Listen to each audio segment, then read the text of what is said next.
ஜெயிலேருந்து தப்பிச்சு போயிடலான்னு நினைக்கிறேன். என்ன வார்த்தடா சொல்லி. போலீஸ் அங்கிளை பார்த்தாலே கை கால உதறதுப்பா. சரி அவன் போயிட்டேன். புளியை தோண்டி உள்ளோடி போயிட்டு வெளியே வருவோம். தொண்டு தொண்டு தொண்டு தொண்டு தொண்டு தொண்டு தொண்டு சுற்றில வச்சுட்டு மண்டையில் நறுக்குன்னு அடிச்சு அப்படியே ஜெயிலேருந்து தப்பிச்சு போயிடலான்னு என்ன வார்த்தடா நினைக்கிறேன். ஆனால் நம்மளை பிடிச்சிருவாங்க துப்பாக்கி வச்சு சுட்டு. எனர்ஜி இல்லை, போய்ட்டு எனர்ஜியை பக்கத்தில் வந்துட்டு மண்டையில் அடிச்சு குடுறான் எனர்ஜி அப்படின்ட்டு வாங்கிட்டு வரலாம். டே தம்பி மணி எப்படிடா இருக்க? நல்லா இருக்கேனே, நீ எப்படி இருக்க? நல்லா இருக்கேன்டாவா. உன்னை வெளியே கூட்டு போறேன், எனக்கு லைஃப் மட்டும் கொடுறா. பக்கத்துக்கு போய் அசிங்க வேலை காட்ட போறேன்.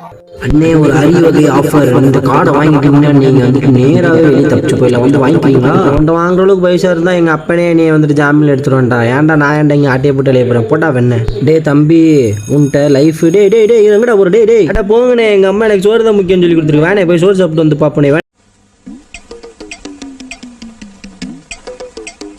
சோறு ரைட்டு வாங்க எல்லாரும் போயிட்டு சோறு சாப்பிட்டு வந்துட்டு வெளியே பார்ப்போம். டே செஃப் என்ன நக்கல் பண்ணுறியா? சிக்கன் வேணுமானே கொன்னிடும், குத்தி குடலை கிழிச்சிடும் பார்த்துக்கோ.